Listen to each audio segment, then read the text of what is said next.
The Galactic Confederation had seen many species rise and fall, but nothing, absolutely nothing, could have prepared them for humans. It began quietly, almost unremarkably. When humanity first discovered faster-than-light travel in 2247, the galaxy's elder races barely raised an antenna.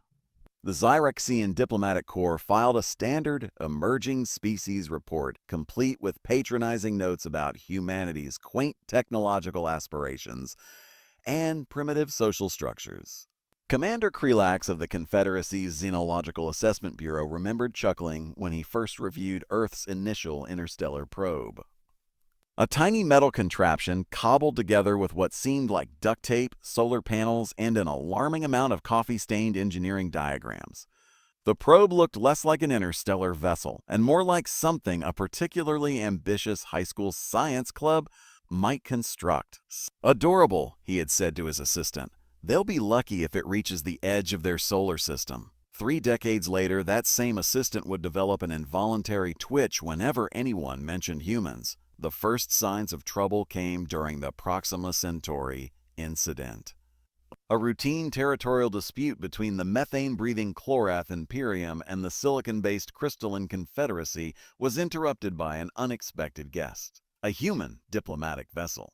What should have been a standard mediation turned into something else. The human delegation consisted of 3 individuals: a diplomat wearing what appeared to be a slightly wrinkled business suit, an engineer with more caffeine in her bloodstream than actual blood, and a military attaché who looked like he'd rather be anywhere else. Within 6 hours, they had completely rewritten the territorial agreement, introduced a conflict resolution algorithm that made the existing galactic legal frameworks look like children's crayon drawings, convinced both warring species to not only stop fighting, but to collaborate on a joint scientific research project, somehow managed to do all of this while consuming what appeared to be truly alarming quantities of coffee. The Clorath representative later reported that the human diplomat had solved a 200-year territorial dispute with the casual ease of someone ordering lunch. What the galaxy didn't realize then was that this was just the beginning. Humanity's approach to interstellar relations was less about traditional diplomacy and more about a unique blend of audacity, creativity, and what could only be described as weaponized problem-solving.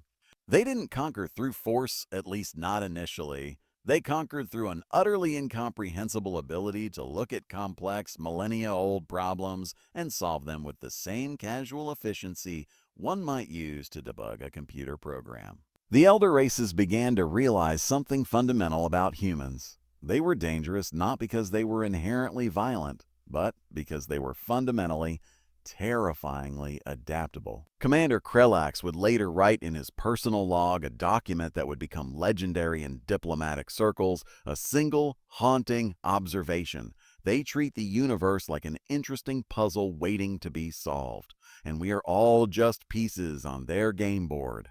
Little did he know how prophetic those words would become. Humans, it turned out, had a peculiar relationship with technology that defied all known evolutionary patterns. Where most species develop technology through careful, methodical research, humans seem to innovate through a combination of caffeine-fueled madness, unexpected creativity, and what could only be described as weaponized optimism. The Galactic Engineering Consortium had long maintained a comprehensive database of technological development patterns. Species typically followed predictable trajectories: gradual technological advancement, careful risk assessment, incremental improvements. Their algorithms could predict a civilization's technological progress with near mathematical precision. Humanity broke every single model. Her groundbreaking work had mapped the psychological profiles of over 217 spacefaring civilizations. She could predict a species' diplomatic response with a margin of error less than 0.3%. Until humans arrived. Her first encounter with human psychology nearly ended her career. During a standard psychological assessment, she attempted to apply her standard analytical protocols. The result was less a scientific analysis and more a complete mental breakdown of her predictive algorithm. Humans existed in a state of perpetual controlled chaos that defied all known psychological principles. Take their approach to conflict resolution. Most advanced species had developed elaborate diplomatic protocols that involved carefully measured responses, diplomatic channels, and centuries of established communication methods. Seemed to resolve conflicts through a bewildering combination of intense negotiation, dark humor, unexpected problem, solving copious amounts of caffeine, something they called meme warfare. The last concept alone broke multiple xenopsychological models. Their emotional range was equally incomprehensible. A human could transition from existential despair to wild enthusiasm in microseconds. They could face potential extinction-level events with a combination of gallows humor, innovative problem-solving, and an almost psychotic optimism that defied all rational explanation. Most species developed advanced technologies as a measured, calculated response to environmental challenges.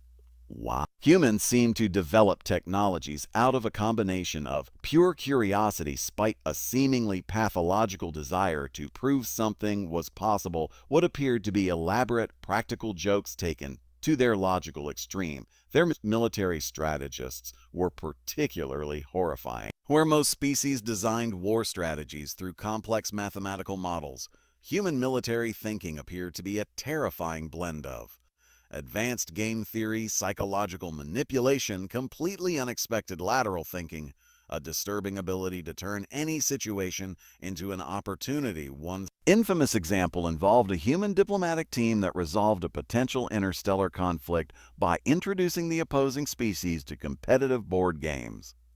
Instead of a war, the two civilizations ended up forming a joint gaming league.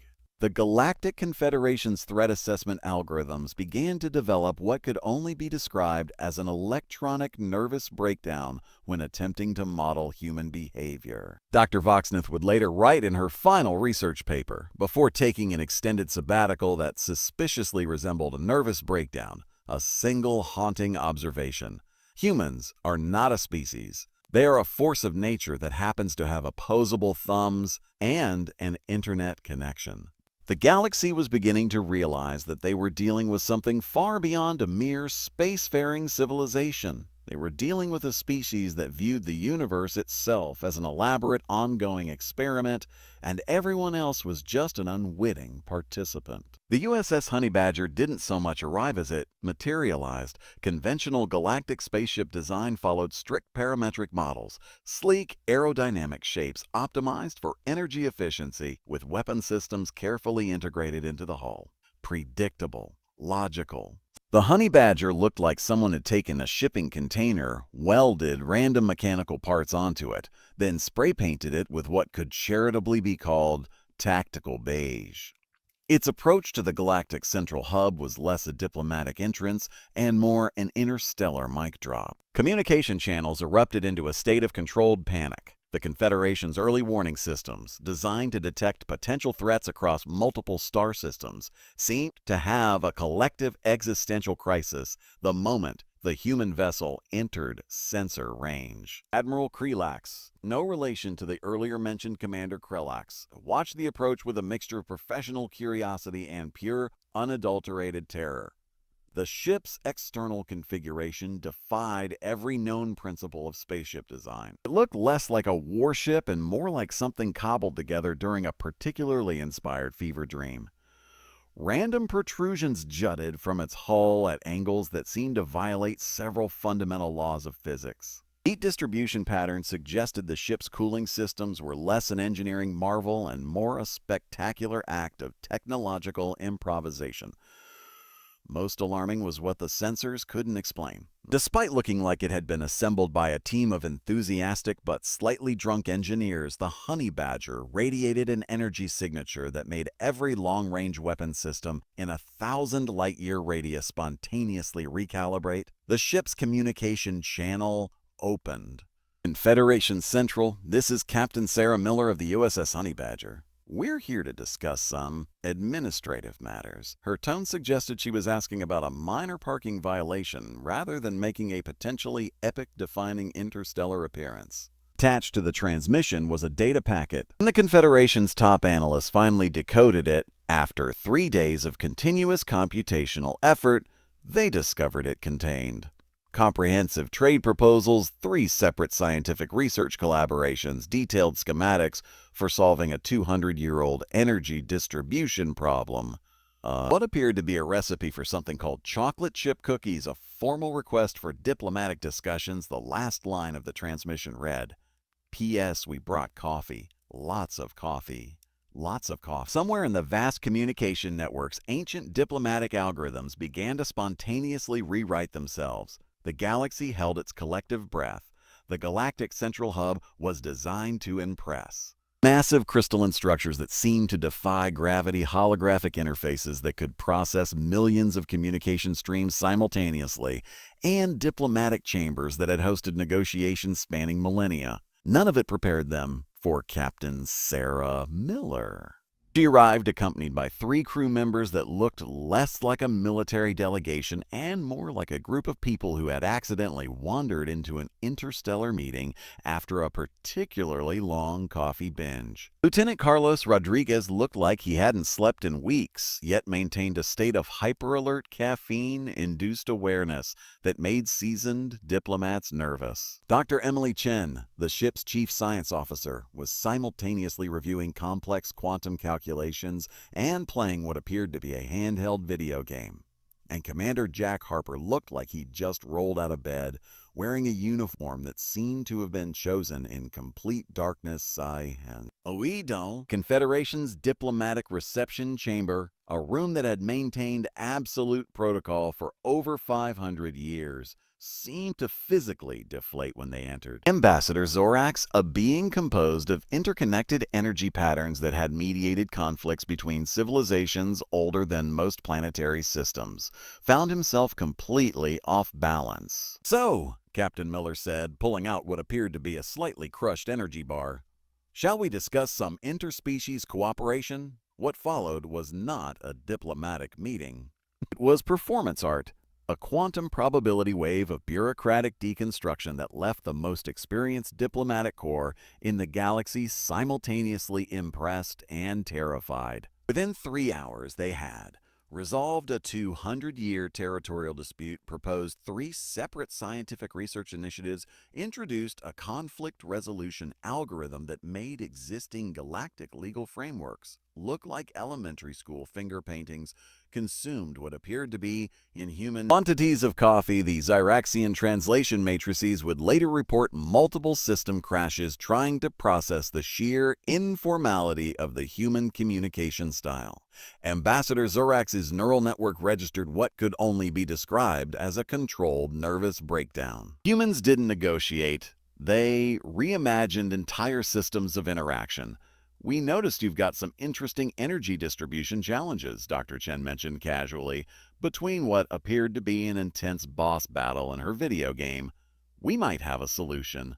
Want to see?" What followed was a presentation that simultaneously solved multiple technological bottlenecks, introduced 3 entirely new scientific paradigms, and included what appeared to be an impromptu explanation using a handheld gaming device, coffee stains, and what might have been a napkin diagram. The most terrifying part? It made perfect sense. Commander Harper, who had said maybe 3 words during the entire encounter, suddenly looked up and asked, "Do you guys have anything like pizza?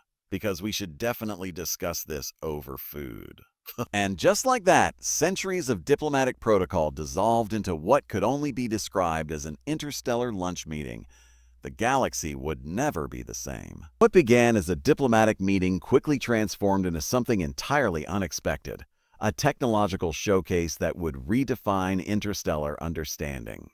Dr. Emily Chen, seemingly more interested in her handheld game than the most significant diplomatic encounter in recent galactic history, casually mentioned a small demonstration of human technological capabilities. The Confederation's technology experts approached this with a mixture of professional curiosity and barely concealed condescension. Humans were a relatively new spacefaring civilization. How impressive could their technology truly be? The demonstration began with what appeared to be a collection of seemingly random components. A modified gaming console, several coffee-stained circuit boards, what looked suspiciously like repurposed kitchen appliances, a quantum processor that appeared to have been assembled during a particularly intense hackathon. We've been working on some interesting energy transmission solutions, Dr. Chen said, her fingers simultaneously managing a complex video game boss battle and manipulating the components. What happened next defied every known principle of technological development. Makeshift assembly began to generate an energy field that made the most advanced Confederation scanning equipment look like children's toys. It wasn't just efficient, it was revolutionary. The energy transmission technology wasn't just an improvement, it was a complete reimagining of how energy could be understood and manipulated. Lieutenant Rodriguez added context with the casual ease of someone discussing weekend plans. "We noticed you were having some issues with long-range energy distribution. This might help." The technological demonstration revealed solutions to problems the Confederation hadn't even realized were problems. It was like watching someone solve a Rubik's Cube while riding a unicycle blind. The team was running low on coffee, so we got creative. The Confederation's top technological minds found themselves in a state of profound cognitive dissonance. This wasn't just technological innovation. This was technological reimagination. Commander Harper, who had been mostly silent, suddenly interjected, "We've got some other interesting prototypes. Want to see the one we developed while trying to solve a coffee brewing problem?" The galaxy collectively held its breath. What the humans didn't realize, or perhaps they did and simply didn't care, was that each casual demonstration was systematically dismantling every technological paradigm the Confederation had spent millennia building. They weren't just showing off technology. They were revealing an entirely new way of thinking about technological possibility, and they were doing it over coffee and energy bars. The Confederation hadn't anticipated that humanity's most potent weapon would be their approach to problem solving. At the periphery of the central hub, an entirely separate crisis was unfolding. The Krexnar Collective, a notoriously aggressive silicon-based civilization, had been preparing to launch a surprise attack on the Etherian Trade Consortium. Decades of simmering territorial disputes and resource competition had finally reached a boiling point. Their invasion fleet was impressive. Thousands of ships, each a marvel of weaponized engineering, positioned with mathematical precision.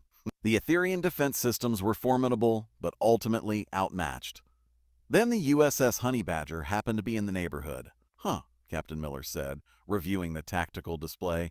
"That looks complicated." What followed was not a traditional military intervention. It was something far more terrifying. Lieutenant Rodriguez began running calculations that looked less like military strategy and more like an elaborate game theory experiment.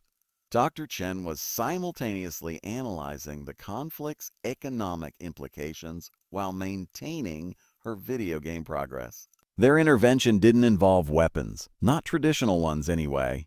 Within minutes they had intercepted all communication channels, introduced a comprehensive economic model that made the ongoing conflict economically impossible, discovered and exposed hidden resource negotiation opportunities, created a joint economic partnership that was more profitable than war. Somehow managed to do all of this while drinking what appeared to be their 15th cup of coffee. The Krexnar Military Command found themselves in a situation where their entire invasion strategy had been rendered obsolete, not through force, but through an economic algorithm that made more sense than their original plan.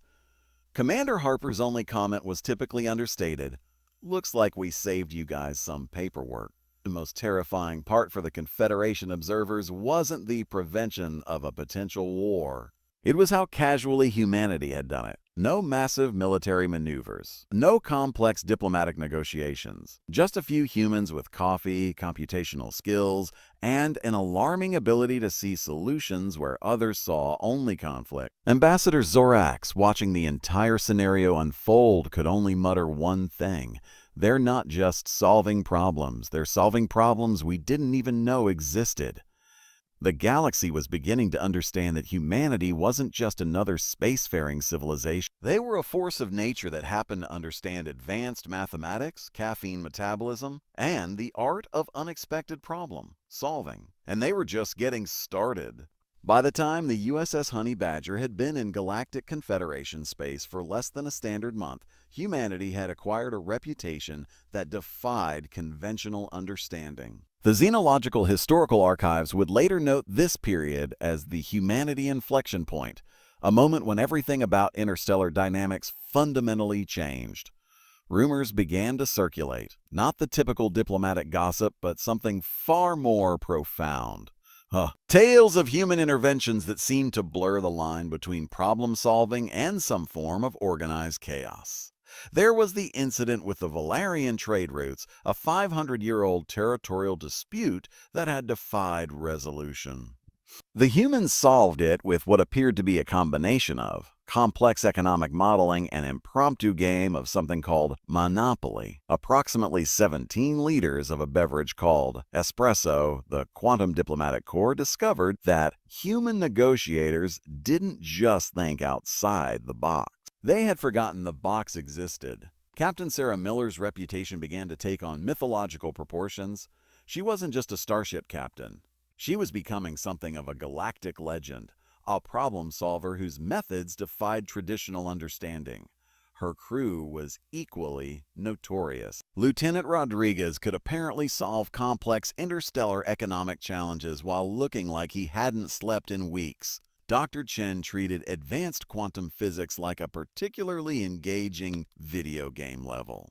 Commander Harper could potentially negotiate peace treaties in his sleep, and probably had. The most terrifying aspect was their complete lack of pretension. They didn't view their abilities as extraordinary. To them, this was just Tuesday. Diplomatic communication logs from this period read like fever dreams, entire conflict resolution strategies reduced to marginalia, with notes like solved over lunch or fixed while waiting for coffee. Key. The Zyraxian threat assessment algorithms developed what could only be described as an electronic nervous breakdown. Humans didn't just defy prediction, they made the very concept of prediction seem quaint. Ambassador Zorax, in a private communication that would later become legendary, described humanity's approach to galactic interaction as a quantum uncertainty principle weaponized into a diplomatic strategy. What the Confederation didn't realize was that they were witnessing the early stages of something unprecedented. Humanity wasn't just entering the galactic stage. They were rewriting the entire script. And they were doing it with a combination of caffeine, unexpected creativity, and a complete disregard for how things were supposed to work. The galaxy braced itself. If this was just the beginning, what would come next? 50 years after the USS Honey Badger's first appearance, the galaxy had fundamentally changed. The Galactic Confederation, once a rigid structure of millennia-old diplomatic protocols, now looked more like a collaborative startup incubator. And humanity was very much the lead innovator. What began as a potential threat had transformed into something far more profound. Humans hadn't conquered the galaxy through military might or political manipulation. They had simply reimagined it. Interstellar conflicts were now resolved through methods that would have seemed impossible decades earlier. Economic models were dynamic, adaptive systems that looked more like complex game theories than traditional trade agreements. Scientific research had become a global, galactic collaborative effort that moved at a pace that left previous generations breathless. Captain Sarah Miller, now an admiral, reflected on their journey during a diplomatic conference. She was still wearing a slightly wrinkled uniform, still carrying a marginally crushed energy bar, still looking like she had just rolled out of bed. "We didn't set out to change everything," she told the assembled representatives from dozens of star systems. "We just thought there might be a better way." The assembled aliens, who had long since stopped being truly alien and had become colleagues, friends, and partners, listened with a mixture of respect and lingering bewilderment. Lieutenant Rodriguez, now head of interstellar economic strategies, added his typical understated commentary. "Also, we really like coffee." That helped. Dr. Emily Chen, who had transformed entire fields of quantum physics, was still playing her handheld game during the conference. Some things never changed. The human approach had proven to be something truly revolutionary. A combination of unbridled creativity, relentless problem, solving a complete disregard for impossible, an infectious enthusiasm that turned challenges into opportunities, enough caffeine to power small star systems. The galaxy had learned that humanity's true strength wasn't in their technology, their military, or their diplomatic skills. It was in their ability to look at complex, seemingly insurmountable problems and see potential where others saw only obstacles. Commander Jack Harper, now leading interstellar research initiatives, summed it up best. We're not special. We're just really, really good at not accepting no as an answer. As the conference concluded, the representatives from various star systems realized something profound. Humanity hadn't conquered the galaxy. They had invited everyone to reimagine it together. And they had done it all over countless cups of coffee with a sense of humor that could bend quantum realities and an optimism that made the impossible look like a mild inconvenience. The USS Honey Badger, now a museum piece and a symbol of humanity's unexpected journey, stood as a testament to a simple truth. Sometimes the most revolutionary act is simply believing something can be done differently. The end.